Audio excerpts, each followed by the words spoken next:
They always told us the universe is infinite, but they never warned us, some corners of it are occupied. Hidden. Claimed. The year is 2064. Humanity's obsession with expansion led us far beyond safe frontiers, deep into the Orion Expanse, a region even the most advanced telescopes once ignored. But ignorance doesn't protect you, it exposes you. I was part of the first covert expedition, Project Helix. An operation buried so deep in black budgets that even the president wasn't fully briefed. Our objective? A rogue signal, origin unknown, pattern non-human, source triangulated to an uncharted planetoid orbiting a dying star. NASA labeled it KX-79A, but on comms, we called it the dead rock. We thought it was lifeless. We were wrong. Our dropship pierced the planet's crimson clouds, its hull trembling under unnatural turbulence. Beneath us, structures emerged, impossibly geometric, glistening with a strange liquid sheen under the dying sun. No cities. No life signs. But deep below the surface, scanners detected an artificial cavity. A facility. A base, or perhaps, a tomb. As commander, protocol demanded caution. But protocol never prepared us for this. Our squad, 4 elite operatives, all veterans of off-world engagements, descended through narrow shafts, our exosuits filtering the noxious atmosphere. Inside, the walls pulsed faintly, breathing, almost organic, alloy fused with something living. The air hummed. Instruments failed. Even neural links glitched. That's when we found them, rows of capsules lining the chamber walls, translucent pods, each containing something humanoid, but wrong. Elongated skulls. Obsidian black eyes. Skin like molten silver. They weren't sleeping.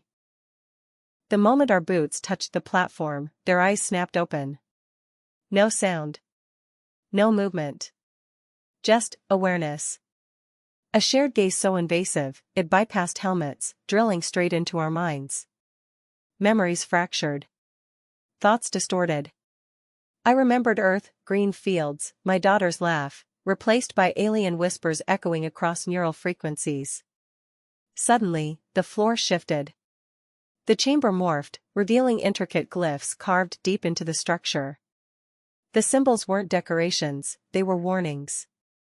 This wasn't an abandoned outpost.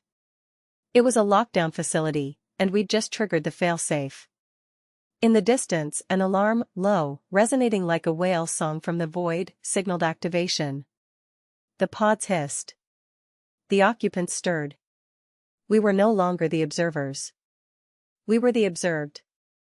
And they had just awakened. They always told us space is endless, but no one warned us, some corners of it belong to something else. The year is 2064. Humanity's arrogance has pushed us beyond the known stars, into sectors even unmapped by the most classified observatories. That's when Project Helix started, a mission so secret, it existed outside government records. A rogue signal, carrying frequencies impossible by human or terrestrial origin, was intercepted beyond the Orion Drift. Its source, KX-79A, a barren, isolated rock orbiting a dying red giant. NASA called it debris. Our unit, we called it the Forbidden Perimeter. Orders were simple: land, investigate, extract intelligence. But the moment we broke through the planet's crimson clouds, the lies unraveled. Below us stood structures, not made by human hands. Angled pillars, metallic ridges, and pulsating surfaces shimmering like liquid glass in the faint starlight. No vegetation. No cities. Only an underground signature, the unmistakable energy reading of an artificial facility buried deep beneath the crust. The scans warned us. Our instincts screamed louder. But protocol demanded we go in. We descended into the abyss, exosuits filtering an atmosphere thick with unknown compounds. The walls surrounding us weren't just constructed, they were alive. Veins of molten alloy pulsed under translucent layers, like circuitry fused with organic tissue. Our instruments glitched, neural links distorted, but we pressed on, deeper into the void. That's when we found them, rows of pods, suspended in an anti-gravity chamber. Inside, humanoid forms, skeletal yet impossibly evolved, elongated skulls, reflective eyes black as the vacuum of space. Their skin rippled like liquid silver under dim alien light. They weren't dead. They weren't asleep. They were waiting. The moment our boots hit that platform, their eyes opened, simultaneously, no words, no movement, only a shared awareness that pierced through every layer of armor, straight into our subconscious. Flashes of Earth, our families, our thoughts, hijacked by alien frequencies. In that instant, we understood. We hadn't discovered an abandoned base. We had trespassed into a living fortress, a construct designed not for exploration, but for quarantine. And by stepping inside, we had just broken the seal. The moment the seal broke, everything changed. The floor beneath us wasn't solid anymore, it liquefied, like black mercury flowing under invisible currents. Our boots sank half an inch as the entire structure responded, as if recognizing our presence, or rejecting it. The walls around the chamber flickered, revealing layers of unknown symbols, their meaning encrypted in an alien logic far beyond anything human comprehension could unravel. But deep down, instinct screamed the same message, they were warnings. Layers of ancient script spiraling across the dome, pulsing with a frequency that rattled inside our skulls. This wasn't an outpost built for observation, it was a tomb designed for containment. And we had just compromised it. Commander Reyes tried to issue extraction commands through neural uplink, but the system stuttered, fractured, severed by the interference saturating the air like invisible static. Our vitals read normal, but mentally, everything was fracturing. I could feel something, inside my mind, like unfamiliar hands rummaging through memories that weren't theirs to touch. I saw my childhood home, my mother's face, distorted by unknown filters, reassembled by an intelligence ancient, cold, and merciless. It got worse fast. The pods lining the walls cracked open one by one, hissing in perfect synchronization. From within, those humanoid forms unfolded, 7, 8 feet tall, spindly limbs, reflective exoskeletons shimmering under faint bioluminescent glows. Their eyes weren't eyes, they were deep, black voids, like open windows to somewhere far worse than space itself. They didn't speak, yet their presence thundered across the chamber like a silent storm. Our weapons? Useless. Energy readings off the charts. Commander Reyes' suit alarms blared, hostile field detected, but it was already too late. One of the creatures lifted its hand, and the air itself bent, distorting reality like glass melting under heat. Suddenly, we weren't standing in the base anymore, but submerged in a projection of alien history, a visual flood of extinct worlds, crumbled empires, forgotten wars waged in deep space. And at the center of it all, this facility. Not a base. A prison. Designed to hold them. The architects of the void. Being so dangerous their own kind sealed them away, buried under a dead planet, hidden from every map. Until now. Until us. The final warning echoed across the mental network, clear, brutal, irreversible, you are inside the perimeter, and nothing leaves. There are moments when time fractures, where reality bends under the weight of something older, something cosmic, and in those seconds, survival instinct becomes your only compass. That's exactly where we stood. Inside the prison of the architects, the ancient entities sealed away, forgotten by their own civilization, hidden beneath layers of space dust and human arrogance. Our squad scattered across the containment chamber as the beings rose, no sound, no biological motion we could process, just displacement. One moment they were inside their pods, the next, towering over us, shifting through dimensions like shadows manipulating light. Our exosuit sensors blinked red. Gravitational distortions, biochemical anomalies, warning after warning cascading through neural links, but there was no protocol for this. Commander Reyes attempted vocal contact, a final desperate gesture to establish peace, but the response came in silence, a telepathic invasion so brutal it tore through cognitive defenses like tissue paper. Suddenly, we were all connected, not as humans, but as data streams, biological files being extracted, decoded, overwritten. Memories fractured. My father's voice, my training years at Lunar Base, my entire identity, dissected by entities that viewed time as fluid and consciousness as just another layer of information to reformat. But what they didn't anticipate was resistance. Not defiance through weapons or technology, but human unpredictability. The architects could manipulate logic, but chaos, that was ours. Private Carter, the youngest in our squad, initiated a raw neural surge, a feedback loop so erratic, even the architects hesitated. It bought us seconds, but in encounters like these, second. We sprinted through impossible angles, gravity shifting sideways, upwards, inside out, chasing flickering indicators of the exit vector. But behind us, they followed, no footsteps, no pursuit in the physical sense, only presence, saturating every atom around us. Their message was absolute: you found the forgotten, now you belong to the forgotten. As we breached the final security hatch, I looked back one last time, and saw not monsters, but sentient relics, fragments of a civilization too dangerous to exist, too old to die. And in that fleeting moment, I realized, we hadn't escaped. We'd carried something with us. And it was awake. The storm wasn't outside, it was inside us now. As our boots crashed against the cold metallic deck of the dropship, engines roared to life, atmospheric thrusters priming for emergency liftoff. But it wasn't over.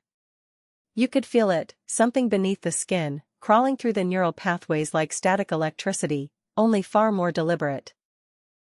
The architects weren't just a threat left behind on that cursed planet, their essence, their data, was embedded inside us. No alarms blared. No scanners detected anomalies. But we knew, we carried the infection. It wasn't biological, this was cognitive corruption. A rewriting of thought itself. I could already hear whispers across my comm link, except the channel was sealed. Words in a dialect so ancient, the translation systems choked, spitting out fragments like origin compromised, protocol breached, perimeter expanded. We weren't extraction crew anymore. We were carriers.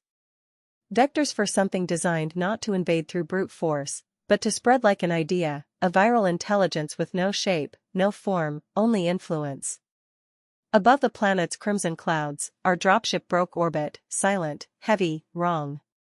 The stars stretched beyond the viewport, endless and indifferent. But that infinite darkness no longer looked empty.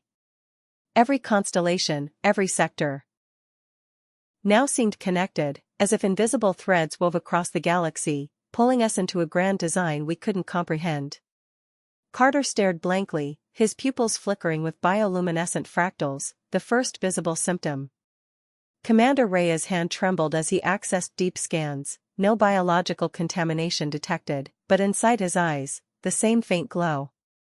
It was spreading faster than logic could process. This wasn't just a mission failure. It was phase one of something far larger. The architects had been buried, erased, quarantined, yet all it took was curiosity, arrogance, human defiance to crack open their prison. And now they weren't coming, they were already here, hidden within thought, buried beneath skin, coded into memory itself. As our ship slipped into FTL jump, vanishing into deep space, one truth crystallized in my mind: there was no going back. The forbidden perimeter had never been meant to keep them locked in, it was built to keep the rest of the universe out. But that line had been crossed. And we had be. Space has a strange way of magnifying silence. Inside our dropship, that silence wasn't peace, it was pressure. Like the hull itself strained under invisible weight, the architects pressing in, not through airlocks or corridors, but through thought. Our neural systems glitched, small, imperceptible at first. HUD displays flickered with distorted symbols, audio relays warped with unfamiliar echoes, fragmented coordinates shifting with every second. We were no longer navigating through known sectors, the ship's AI had rerouted without consent, charting a course deeper into uncharted regions of the Orion Expanse. I tried to override, fingers dancing across the console, but the system was locked behind layers of encrypted code that wasn't ours. Patterns spiraled across screens, geometries not based in human mathematics, something older. Smarter.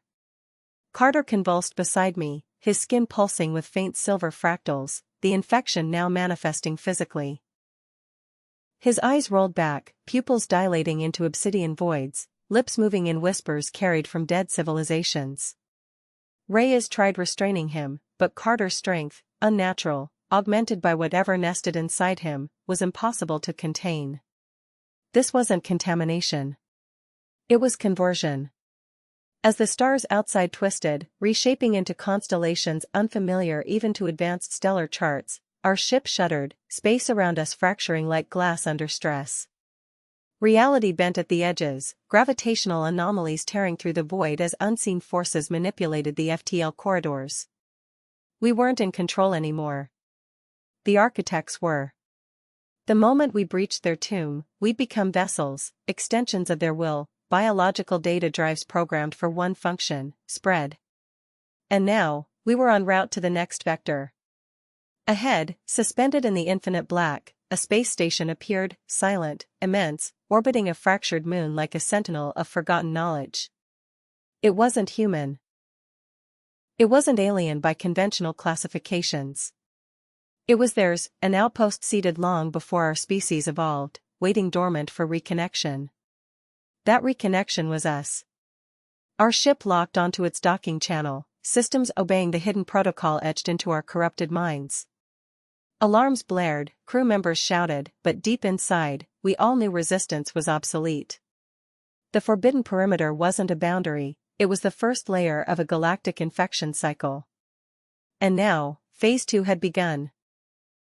The station loomed ahead, monolithic, silent, older than recorded time itself. Its structure defied logic, circular rings orbiting a fractured core, segments floating freely yet perfectly aligned, as if held together by forces beyond gravity. Our ship approached on autopilot, every manual override locked, every command denied. This wasn't a docking, it was assimilation. The hull of our dropship shuddered as mechanical arms extended from the station, pulling us in like prey caught in a web. No resistance. No choice. Inside the cabin, the air thickened with static, the faint hum of alien frequencies crawling across our neural implants like digital parasites. Carter's condition worsened, silver fractals branching across his skin, his irises swirling with patterns resembling the architect glyphs etched into the tomb walls. Reyes barked orders, but his voice faltered, his eyes flashing with that same eerie glow now infecting the crew one by one. This wasn't a sickness, it was a system update. Biological software overwritten by ancient code buried inside us the moment we entered their facility. Our bodies were still human, but our minds. Reformatted, restructured, aligned with their forgotten design. As the docking bay sealed behind us, the atmosphere shifted, thick, metallic, pulsing with faint bioluminescence. The station wasn't abandoned. It was awake, and it had been waiting. Panels along the walls rippled open, revealing intricate conduits humming with unfamiliar energy signatures. Screens flickered to life, displaying cryptic schematics, star maps drawn in impossible geometries, coordinates referencing sectors erased from human records. But more disturbing than the data was the reflection in the polished surfaces, our own faces, subtly distorted, eyes darkened, veins tracing alien pathways beneath the skin. It was happening to all of us. The architects weren't an external enemy, they were inside, repurposing us from within. The whispers grew louder, overlapping into a unified message, Phase 2. Vector secure. Expansion imminent. The realization hit like a gravity surge, we weren't the first expedition here, and we wouldn't be the last. The architects seated stations like this across the galaxy, awaiting activation, hidden behind boundaries foolishly labeled forbidden. But curiosity, arrogance, humanity always crosses lines. And now, we had become the infection, programmed to continue what they started eons ago. There was no turning back. The station's interior wasn't designed for human senses. Every surface shimmered with liquid geometry, angles folding and unfolding like breathing architecture, as if the walls themselves were alive, observing, calculating. Our boots echoed faintly against a floor that wasn't metal or stone, but some hybrid material, grown rather than manufactured. Above us, conduits pulsed with bioluminescent veins, casting the entire bay in a cold, otherworldly glow. No footsteps, no machinery hum, just silence punctuated by the steady rhythm of an ancient system awakening. Our suit's environmental readings spiraled into chaos, oxygen levels fluctuating, radiation spikes appearing and vanishing like phantom signals.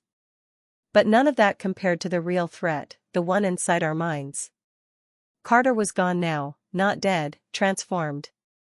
His body stood upright, skin glazed in silver fractal patterns, eyes completely black, posture rigid as if controlled by unseen strings.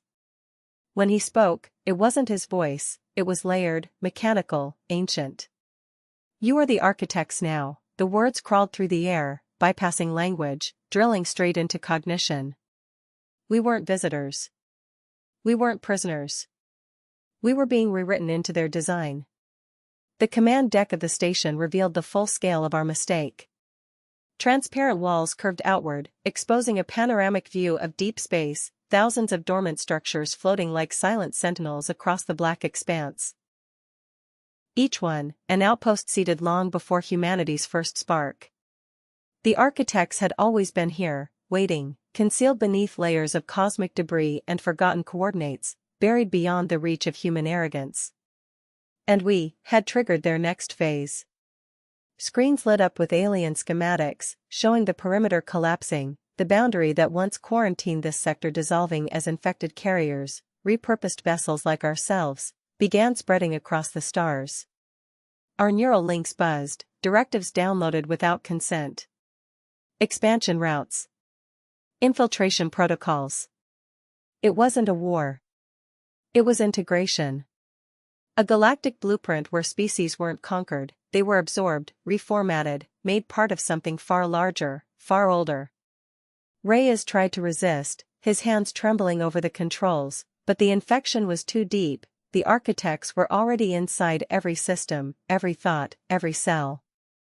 There was no escape now, only obedience to the architect's will.